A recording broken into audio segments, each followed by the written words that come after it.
Good afternoon, everyone. My name is David Morrow. I am the director of the Morehouse College Glee Club and the academic program director for the music program at Morehouse College in Atlanta, Georgia. I'm here to moderate and welcome you to this panel of for the HBCU experience. With me are three distinguished HBCU educators. We have with us Dr. Lisa Beckley Roberts from the Department of Music at Jackson State University. We have Dr. Judy Gibault James from the Department of Music at Southern University. And from Howard University, Dr. Eric Poole. I'm very happy to have these very wonderful musicians on the panel with us. A little bit about HBCUs, historically Black colleges and universities, were established early right after the Civil War, in many places, mostly in the South though, but in many places over the United States, you will find that many of them were affiliated with churches and established with other organizations in the North, though many of them were in the South. There are many in the North. In fact, there are some that were established before the end of the Civil War. In fact, the oldest HBCU is Cheney University right here in Pennsylvania. So and there are others as well. In Atlanta, for example, the Atlanta University was established in 1865 and merged with Clark College to now be called Clark Atlanta University. Each one of these schools has a rich music tradition, and I'm going to allow our panelists to begin just by telling us a little bit about themselves and their positions at their schools, and a little bit about their music programs, and then we will go into some more general information about historically Black colleges and universities. I'd like to start with Dr. James. Good morning, everyone. Well, good afternoon now. My name is Dr. Judy Gibault James. I am a product of Southern University. Matter of fact, my first two degrees come from HBCUs, Southern University and Texas Southern University. Southern University houses 5 different campuses. We're located on Baton Rouge, Louisiana, New Orleans, Louisiana, where we were founded in 1880 and relocated to Baton Rouge in 1910, and we have a campus in Shreveport. Our music department is the first accredited program on this campus. We were accredited in 1955. I'm very proud to say that my first 2 degrees come from HBCUs, Southern and Texas Southern University, and we have wonderful things to offer here at Southern University. And what you probably know us most for is our human jukebox, which we marched 270 in last year's Rose Bowl parade. Yay. Wonderful, that's excellent. Thank you so much. I'll go next to Dr. Eric Poole. Good afternoon, everyone. Yes, I am Eric Poole, conductor of the Howard University Choir and director of music for the Andrew Rankin Chapel Memorial Chapel Choir.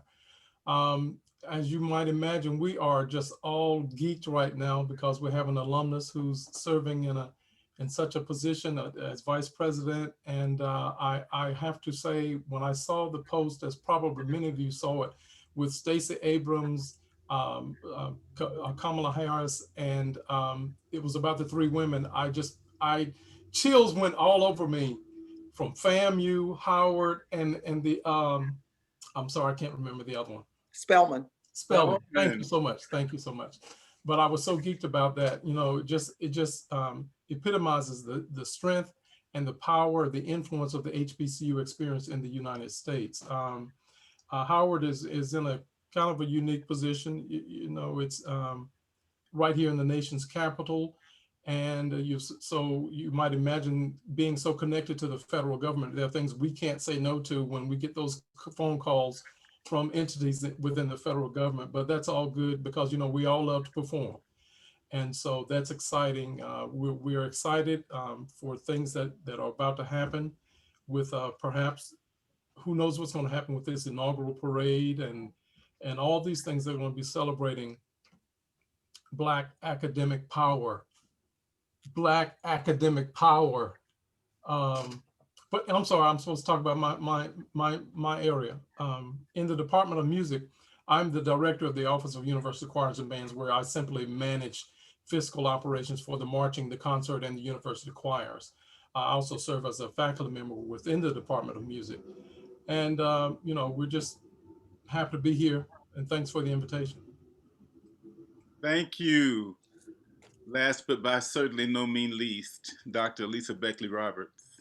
Thank you so much. I have to say, even as you were speaking, Dr. Poole, I felt like, you know, I was kind of tearing up and getting excited all over again. There's kind of this camaraderie, if you're not aware, between our HBCUs, and we give each other a hard time, but man, are we a very big family. And so this proud moment for HU, for the Bisons, is one that we're all sharing in. We're so excited. I think y'all have every right to claim bragging rights for quite some time. That is fine, but we're all super proud and excited for our HBCU alum. So I'm Dr. Lisa Beckley Roberts. My students affectionately, I don't know if it's affectionate, but anyway, they call me Dr. B-Rob. I hope it's affectionately. Just because Beckley Roberts is a mouthful. And I'm so honored to serve in the capacity as chair of the Department of Music at the Jackson State University. Dr. James is over there giggling because we're big time rivals, but we're sisters, and we have so much love between ourselves. I add that too. Thank you, Dr. Roberts. I am chair of the Department of Fine and Performing Arts, so I have music, speech, and theater, and everything underneath. Yeah, you've got a lot more hats than I do. I'm chair of the Department of Music, which is plenty enough. Yes. And is wonderful. Kind of like Dr. James said, you probably know us very well for the summa cum laude of bands, these Sonic Boom of the South. I like to say that we are the home of the Sonic Boom of the South and so much more. And I'm happy that the Sonic Boom of the South allows me the opportunity to talk about the so much more. We're also home to one of the oldest orchestras at a university in Mississippi.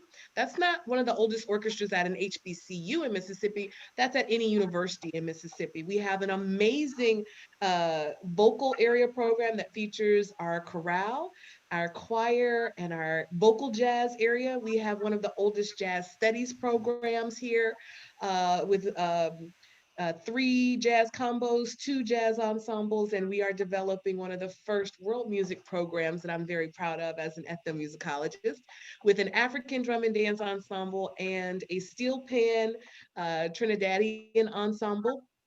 I'm a product of an HBCU as well. I'm a graduate of Dillard University in New Orleans. I am a harpist. You see my harp in the back there.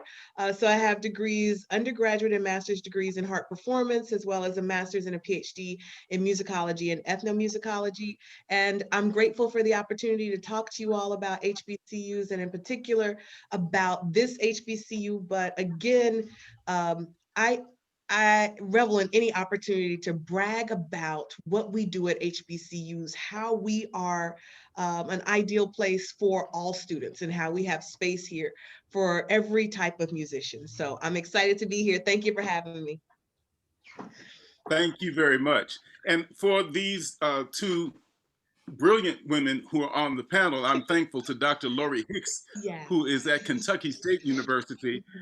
She actually hosted a panel similar to this and helped me get these 2 sisters here who clearly are great educators. I mentioned that I'm at Morehouse College. Morehouse College's music program has been in existence for over 100 years. And it goes along with the history of the ensemble that I direct, the Morehouse College Glee Club, which is now in its 110th year. And so we are happy to have many ensembles, including the Glee Club is the official singing organization. We have 3 bands, the concert band, the jazz band, and of course our marching House of Funk Tigers. And we are part of what is called the Atlanta University Center. So right across the street, Morehouse is a historically Black college for men. Right across the street is Spelman College, Stacey Abrams School. Literally right across the street, which is this historically Black college for women. And we also have Clark Atlanta University, the Morehouse School of Medicine, the Interdenominational Theological Center, Morris Brown College. All of these schools are part of the Atlanta University Center, and we have an Atlanta University Center-wide orchestra as well. And so we have those kinds of opportunities. I think all of our schools are part of the NASM accreditation. And so we're very happy to talk about these things. Now, wanted to at least deal with a term that is floated a lot.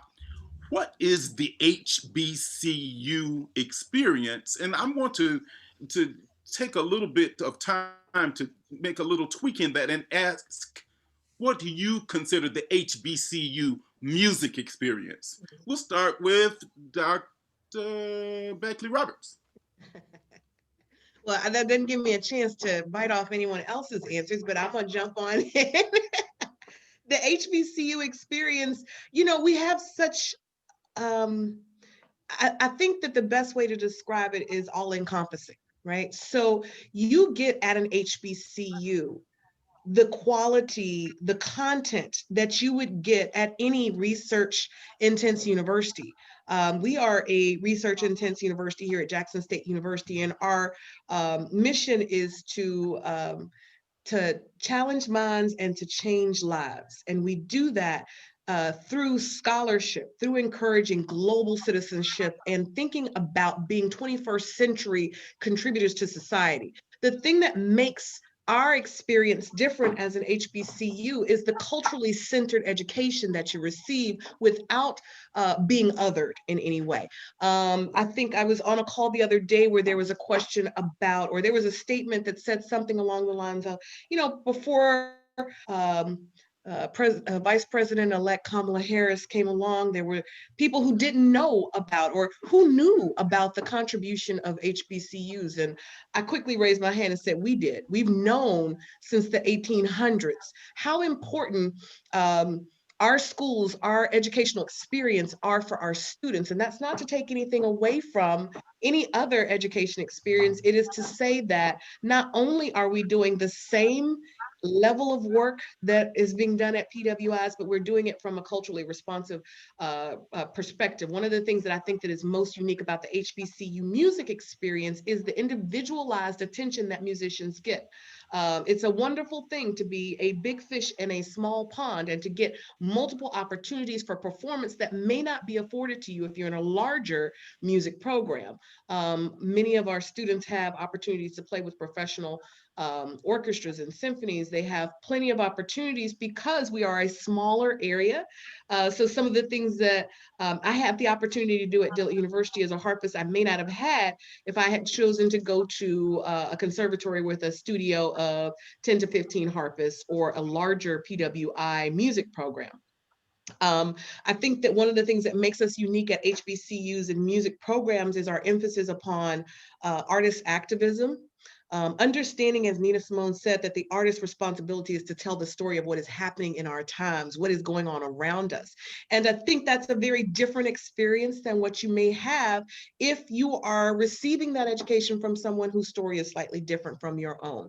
So there are so many things, and I don't want to spend up all of our time because I can yap all day. But I do want to say that those are some of the major components of an HBCU and an HBCU music experience.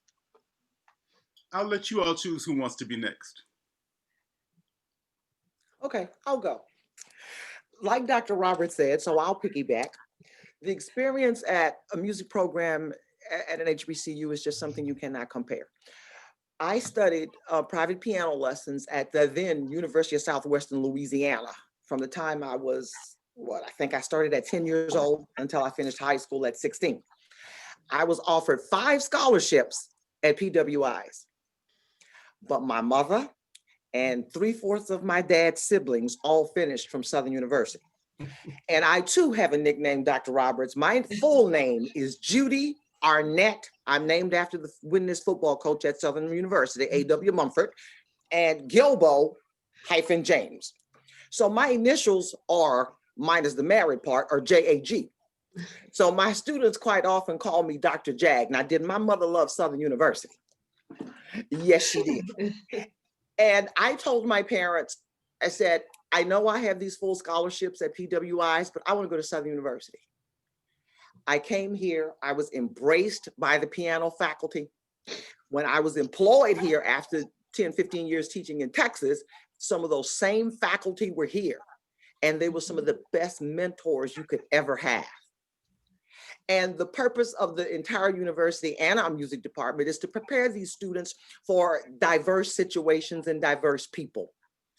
And they get these experiences through performing with the marching band, our wind ensemble, our jazz ensemble, our symphonic band, our choir, our small glee club, so to speak, and our different brass and woodwind ensembles. It's just an experience that I just cannot explain. Yes, we have our little rivalry, but we all support each other in our music programs. And Howard, I must say, I have a connection with you all too. I am Kamala Harris's Sarah, Beta Psi chapter, Southern University. And my father-in-law graduated from Howard's Medical School. Southern University's experience is a little different from some other HBCUs. We can provide the entire educational experience. In 1922, President Clark established the Southern University Laboratory School with the choir and the band working along with our department. And that experience is a pre-K through 12 experience. And it's right here on the campus, on the Baton Rouge campus. The music program with the lab school and some of the area high schools, we reach out quite often, and we get most of our students from former students. And we're just growing by leaps and bounds. If all goes well and the bidding goes well, hopefully, if not in the spring, next fall, we will be able to offer a Bachelor of Music with a concentration in music technology and entrepreneurship. I attended NAMM in January. We've already purchased the Solid Logic console. We're just getting the room ready for everything. Our students are very excited. We offer concentrations in music education and, of course, performance. And we also offer a minor in music. My 4 years here as an undergrad student and my 2 years as a grad student at Texas Southern were wonderful. The PhD comes from Louisiana State University, although that was at a different point in my life, but it was nothing like moving from Southern University and then going right to Texas Southern University. Outstanding experience. It prepared me for every situation that I have ever taught in. And I must admit, my first 15 years of teaching were all in a predominantly Hispanic or predominantly white situation. Never did I have a problem. Between Southern University's music program and the complete educational experience here and Texas Southern University, I was prepared to do it all. I tried to instill that in my own children. They did the laboratory school experience, okay? But they wanted to see the other side. And I think we did something right, my late husband and I. They said we have to be able to work in diverse situations and get along with all people. And I have another pun with them. Their great-grandfather, my husband's grandfather, was one of the founders of Southern University. So that HBCU experience, it just reeks through both sides, my family and my in-laws. And another pun, their great aunt, their grandmother's sister, was the first Miss Southern University. So I think we own a piece of the land, a piece of the brick, and all of that. And I must say to you, all of us are Alpha Kappa Alpha women. So yes, it's an experience that I wouldn't trade. And I try to instill that same pride in the students that we have. Our population in the music program is very, very diverse. We have almost every ethnicity you can think of in our music program. And I try to keep my faculty diverse too.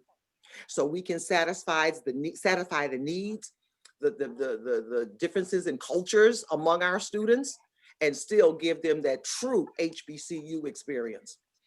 I wouldn't trade it for a lifetime. Wow. How do Wonderful. Go ahead, Dr. Poole. I follow that? Both of those. But to pick up on with Dr. James's thing about preparation, because I too, like my colleagues, are a product of two HBCUs, North Carolina A&T and Howard University, where I did my graduate studies. From day one, you are made to believe that you belong in this musical world. Yes. Day one, you are made to believe that what you have put into this musical world should be given out to the musical world.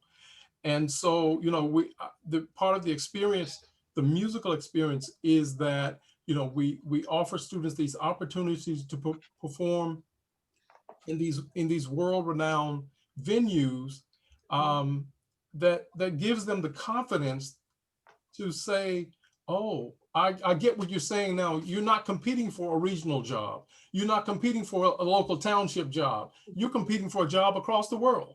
Mhm. And so that, more than anything, in conjunction with my two colleagues here, I think is most important, because if we don't shout through our own horn, no one else will. And I really like what Dr. Roberts said about the othered. Yeah, you know, we have a broad, we have a diverse faculty, we have a diverse student body, but everybody's made to believe that they're part of the family. And you know, but that foundation with Howard being the first NASM accredited university in the District of Columbia, is one of those shout out points. And you know, so many graduates whom we can say, you know, Jesse Norman walked these very halls. Richard Smallwood walked these very halls. Damian Sneed walked these very halls, and so many others. And I'm so glad, you know, that we're about to go back to the future with an eye on the future to be a College of Fine Arts again. I'm just so excited. But yes, and you will know Curtis Powell suggested that I go to Howard to audition, because I'll be quite frank, when I finished at A&T, I didn't know what I was going to do. I hadn't thought any more about it. He said, Eric, go audition for Miss Dobbs. That's what you need to do. And you know, when you have those people who come along in your life, like both of us have spoken, that we have those faculty members, mentors that say, look, son, this is what you need to do. You know, ooh. Yeah. Absolutely. And you know, so many things they speak into truth, because when I came back in '95 and joined the faculty, like I said, some of my, you know, undergrad professors were still here, and 2 or 3 of them walked up to me and they said, you know, you're going to be over this department one day. I said, oh my goodness. Well, quite a few of them have passed away now. The first person that said that to me passed away last year from Alzheimer's, but he came up to the department and he said, Judy, I told you. I said, you remember what you said back in '95? And he was suffering from severe Alzheimer's. He said, yes. He said, I am so happy to see one of ours sitting in that office, because some of my predecessors were not Southern University graduates. Okay. So he felt that it was a little bit more passion added to keeping the department above and beyond. Can I just add that I think that all of us speak with such passion, and that speaks to the alumni network. And there's something very special that happens in terms of fostering this relationship with your faculty, relationship with your classmates, that is unique to this experience of being at an HBCU. Our alumni network and our alumni's commitment to this university and to this department is just amazing. And it's evidence. We're very proud here that we've had a professor now, Cortez Bryant, who is a mogul in the music industry, manager of Lil Wayne and a number of other very well-known hip hop stars, has volunteered to come back and give back to our department. So I think that's just a testament to the way that we foster relationships and commitment to our department and to the mission of our schools. You know, I'm not a graduate of Jackson State University, but I love this place and I bleed blue, partly because Dillard University's colors are also blue. But, you know, there's that speaks to the type of commitment we foster. And I know we got to move on, but I want to say, I think that something else that's really unique about the HBCU music experience is that while we understand that the music of Beethoven and Chopin is classical, we also understand the importance of our own African-American folk musics as classical. We understand that the music of Africa is as ancient and as complicated. And so we study those forms right alongside classical music. We do not other those cultures. We understand that those have contributed to what it is to have American music culture. And here in the birthplace of American music, Mississippi, you know, we take great pride in looking at the contributions of blues and soul and even Southern styles of hip hop. The griot tradition lives here Understood. in our That's music. great. Yes, So, yes, I'll stop. indeed. So that leads me to a couple of different ideas that have come out of this in terms of an education at an HBCU. One of the things, and I just ironically, like I'm a graduate of Morehouse College, and I'm now back on the faculty and have been on the faculty since 1950 years ago. But the issue is that it's very interesting that two things come out of this in terms of what might be good for musicians to hear, or young musicians to hear, as they make choices about schools. One thing is that our music is already diverse. We start out with African-American music being diverse. It just is. We have to understand that Africa, first of all, is diverse. Everybody does not do the same thing in that whole continent. It's not a state like Texas, but it is a whole continent with completely diverse. So we take that diversity to a melting pot and become part of that melting pot. And we have all of this music to deal with, including, like you said, the folk level, spirituals and work songs and all of that.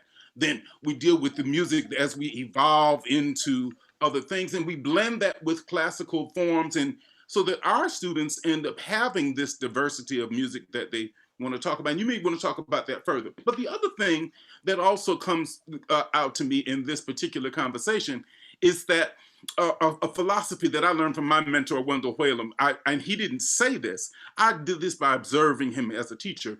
The teachers at many HBCUs do that mentorship, but here's the thing, they teach students and not subjects.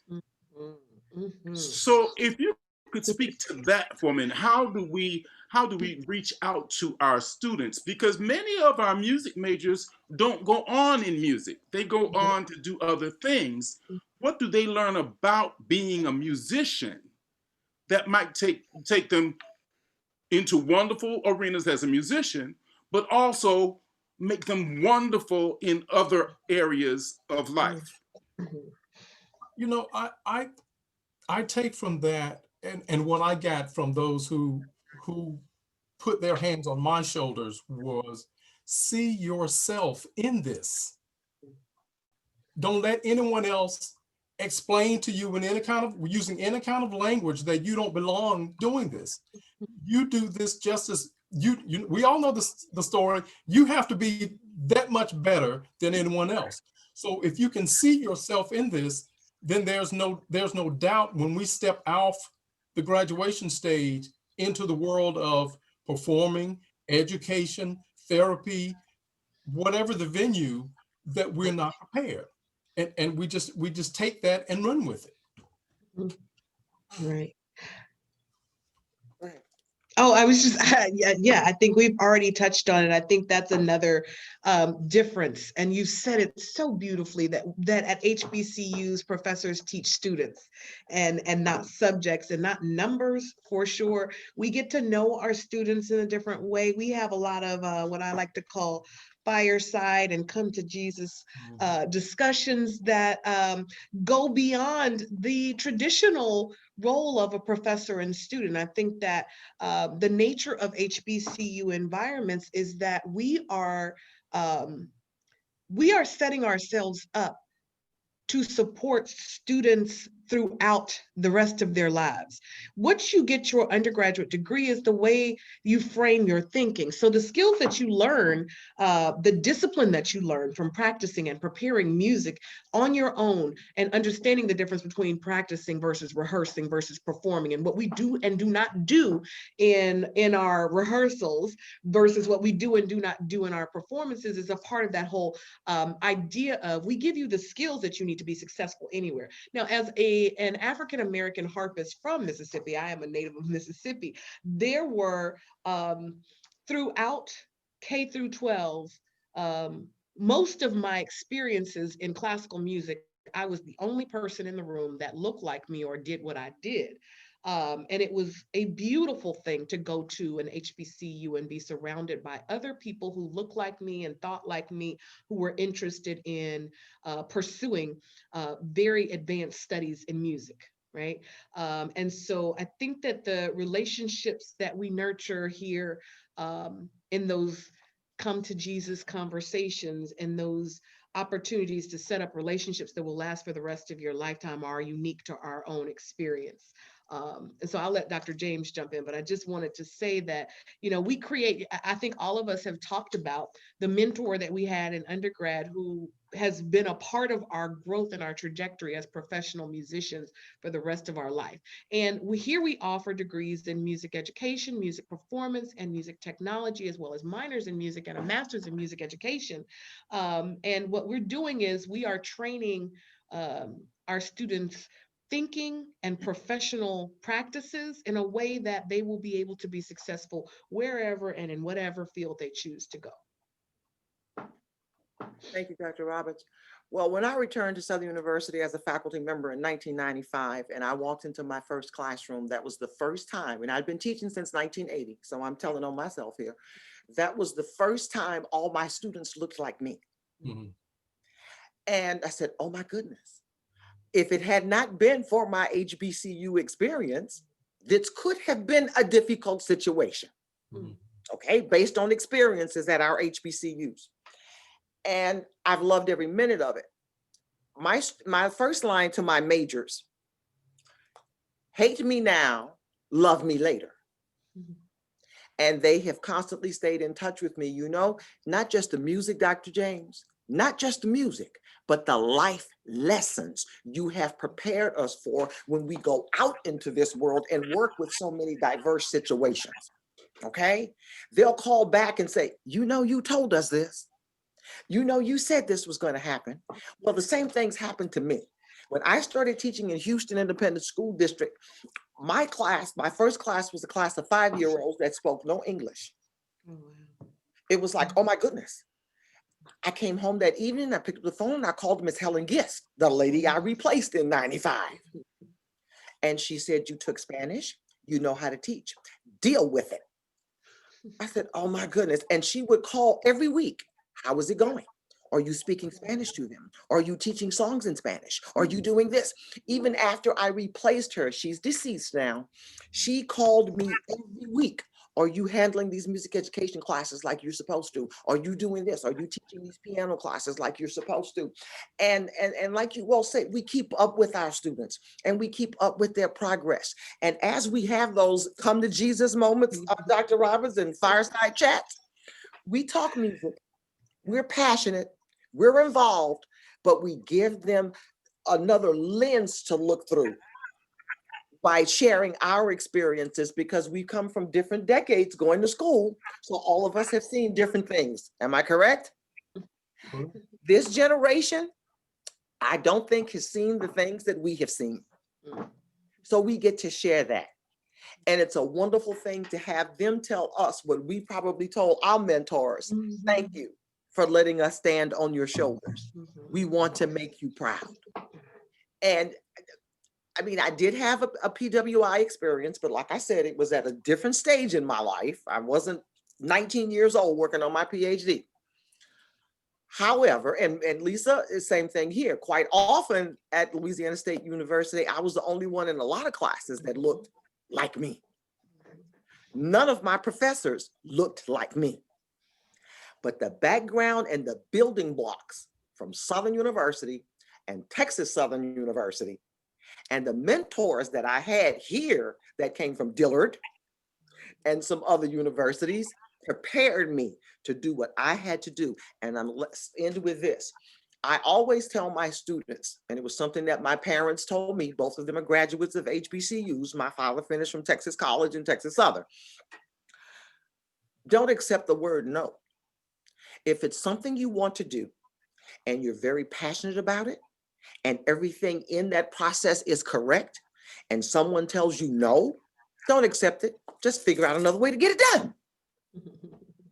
And I have lived by that my entire life and my entire profession. And I want my students to do the same thing. And I had one that finished, maybe about 10 years ago. And someone told her no. She was trying to get into LSU to work on her doctorate. And they told her no. And they kept telling her no. The committee turned her down the first time. And she finally got accepted. And she called me. I didn't accept no. She said, I just figured out another way how to do it, Dr. Jag. I said, exactly. I said, if that's what you want, you're passionate about it, you know you want it, just figure out another way. Because no is not always no. And that no may not have been because of your educational experiences, your grade point average, your GRE scores. That no could have been because of something else. I said, but you got to always fight for what you want and stand your ground, especially if it's going to benefit you, your family, and the communities that we all come from.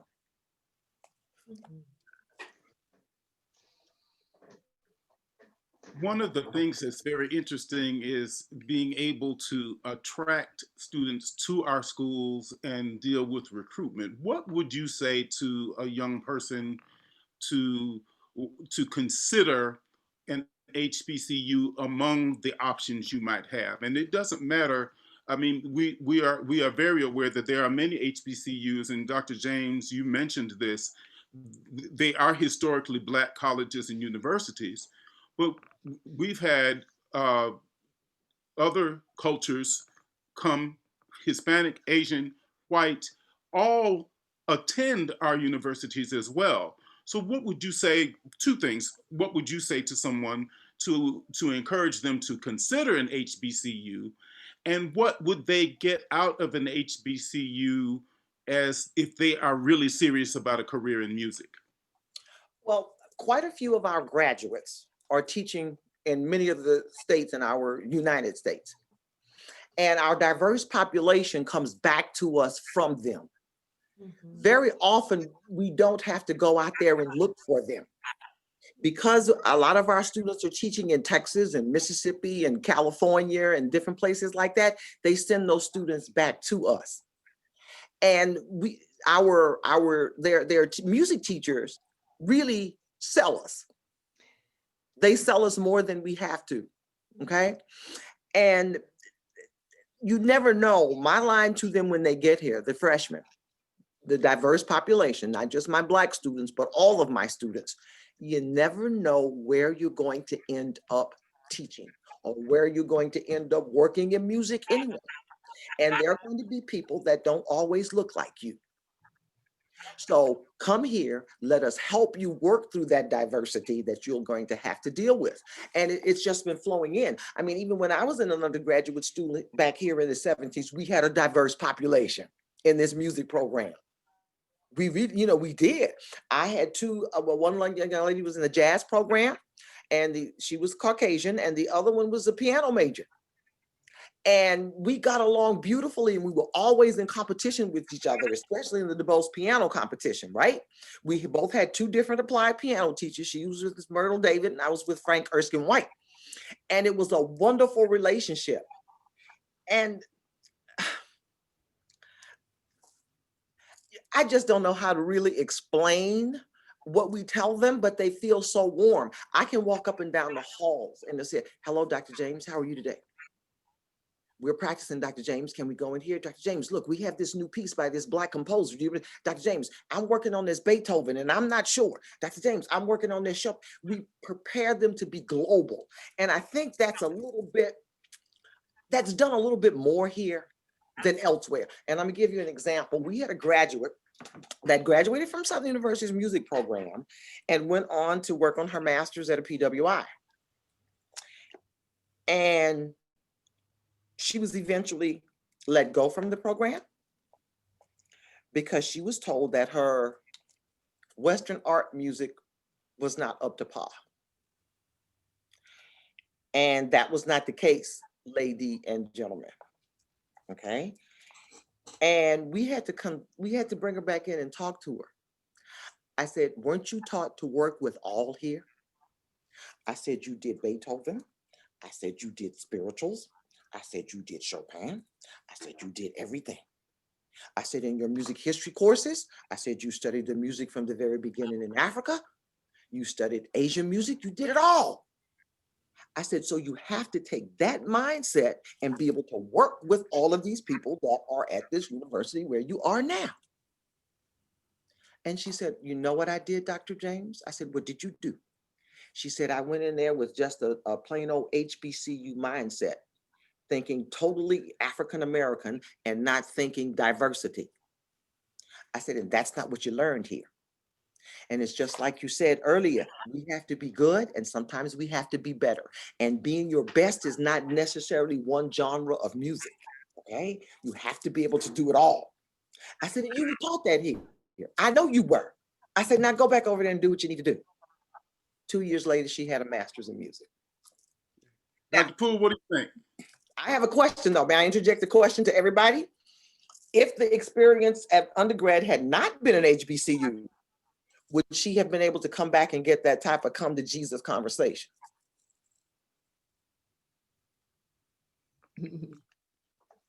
Well, we're all products of HBCUs, and so we're going to say no.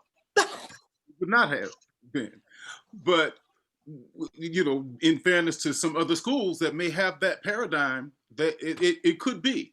But that is something that you will find in as a consistent thing in many of our HBCUs, in most of our HBCUs. What do you think, Dr. Poole? Well, you know, in trying to attract those students and explain to them why they belong, you know, we tell them that here you can sing in the university choir, the chorale, or the renowned Afro Blue Jazz Vocal Ensemble, or Mr. Irby's jazz ensembles that have traveled the world over, and tell them that we have, come to Howard, you can do all these venues, meet all these people, get all these experiences, and then take it and go out into the world. It's not unlike, and Dr. James reminded me of an experience that I had as a doctoral student, and I have shared it on several occasions with students, that I'm helping a fellow grad student prepare an ensemble work. So I'm singing the German solo in something, I don't remember what it was, and the supervising professor, oh, you did that very well. See, yes, in my mind, Dr. Roberts, Dr. James, Morrow, that's where I went. I said, oh, like I wasn't supposed to. Right. And you know, I keep coming back to this. Prepare yourself to be much better, much better, and much better. And even when you receive the answer no, you know it's not because of something you did not do. And that's one of the main principles that we focus on a lot, and I hear it a lot from my colleagues here at Howard. You do your best, and then you don't have to question whether you were prepared or not. Yeah, I would simply add that I know, because I have been in both worlds. I did my undergraduate degree at an HBCU, and then I was quickly accepted with a full scholarship and assistantship to be a part of a very elite music department and studio in particular at Florida State University, and study with Mary Bridget Roman, harpist there, who is phenomenal, world renowned. So I know that we do what we need to do to prepare our students. And so as I would encourage people to consider HBCUs, I would say the proof is in the pudding. Please give us an opportunity, listen to the works that our ensembles are doing. If you are a band head, if you are a marching band fan, the reason that the sonic boom of the South and the human jukebox sound good is because we are training them as whole musicians. right? We are training them in symphonic wind ensembles and concert band ensembles. They are taking those music theory classes as intently as they are taking those dancing choreography lessons. So the proof is in the pudding. So I would encourage them to watch our social media, to listen to us, to listen to what other professional musicians in any realm are saying about our graduates and about our current students and about our ensembles. We all the time have, we recently had a comment by a composer who heard our symphonic wind ensemble perform a piece of his. And so what the composer said about that performance. Also, I would encourage people to think about the fact that while the rest of the world and the country is recognizing that Black Lives Matter, and it's important for us to perform the works of people of African descent and of all different ethnicities, we have known that forever at HBCUs. We have long supported guest performing artists who look like us and who are representative of all different forms of music.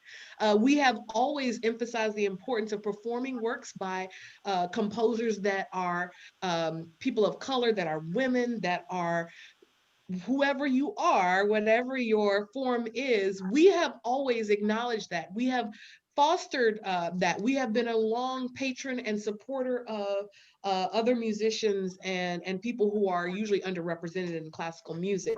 And that the proof is in the pudding. I'll just leave it there and say that we have some of the most outstanding alumni and current students and composers and performers all over the world. And people are clamoring now to kind of figure out what's the recipe for that secret sauce. What is it? Because they're starting to recognize that, and we've always known. And you see it, It's Dr. a very interesting thing, though, that we look at the whole idea of creating these wonderful musicians, and even at Morehouse, we serve more than just music in many different ways. For example, some of our graduates, one of our graduates is one of the top radio personalities in classical format in New York City. We have entertainment lawyers. We have some guys who have become clinical psychologists and use their musical training in order to keep that going. And in fact, there's one who is in music therapy and is ahead of that area. And so and then we also serve students who are not music majors. It's very interesting how our music environment serves people who want careers in music as well as other people. And that's very interesting in terms of a concept of how that works. We are very happy to be able to say that we have all of our music, we can boast that all of our music majors are able to compete in any music arena, whether it doesn't matter about the style, it doesn't matter about what's happening there. And can I add, I'm sorry, can I just add that when you mention that, it reminds me that about 75% of our marching band are not music majors, right? So one of the things that we're very proud of at this HBCU is we want to make sure that we sow those seeds into students to challenge their minds and change their lives without them going into debt for the rest of their lives. So the cost effectiveness of attending our HBCUs is something to look at. And when we look at, you get a $20,000 scholarship from this PWI. Well, that doesn't help if it's $70,000 a year. What you want to look at is how much you're going to come out of pocket for. And our universities, our schools have always been conscientious of the fact that we are here to serve our community. We are the Urban Research School of Mississippi. And so therefore, we want to make sure that we provide an education that's affordable.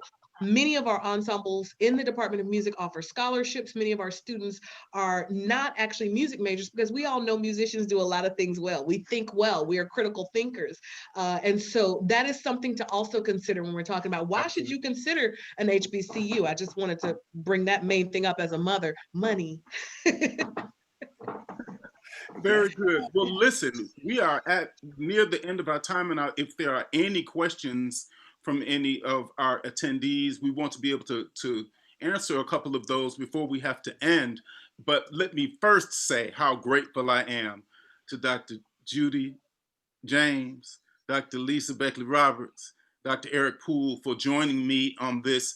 And we hope that that the result has been not just a cheering squad for HBCUs, but you have a full idea of what we do and how wonderful these experiences are.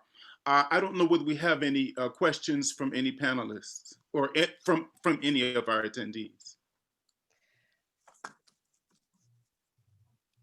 And while you're finding questions, I just wanted to say thank you for having us. Thank you for the opportunity, also Project 440, to speak about our schools that we clearly love so much, and our alumni love. And so it's beautiful to have an opportunity to just talk about these places that we're not here. Let's just be clear, getting rich. We're here because we are committed to the mission of our schools and to our students. And so I am really grateful for the opportunity to talk to more musicians, and to hopefully help them to think about the possibilities of studying at an HBCU. So thank you, Dr. Morrow. Thank you, Project 440.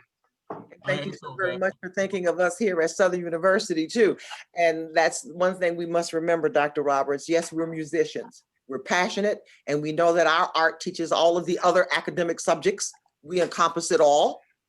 But at the end of the day, we're educators. And true educators know that we have to prepare the future. And music can prepare you to do anything. It doesn't matter what the discipline may be. Yes, we have non-majors in our band too, okay? However, because they do study music, and some of them will come over here and take a few music courses anyway, other than marching band courses, they learn how to take the discipline, the diversity, and apply it to in their engineering majors, their math majors, their science majors, everything, because music encompasses all of that. And as true educators, we accept the fact that we make the future. We're not, when I still taught public school, I would tell my general music classes, I'm not here to make you a musician. If that happens, we'll know. The musician will stick out like a sore thumb. I'm here to make you a better person through the art of music. And you know, we're David, we're more than cheerleaders. I love that word, but we have the evidence. Yes. We have the evidence to prove that we are leaders, we are creators, we do it all, and that HBCU experience is such a powerful thing, because every piece of music weaves its way through the African experience and the African American experience. So, you know, back to that, what do you get when you come to an HBCU? You get the science of it, but you also get the flavor of it. You know, thankful to be here. And you would take it to my favorite topic, and that's food, and we can end on that note, in that we have just what is needed to season something and let it still be what it is.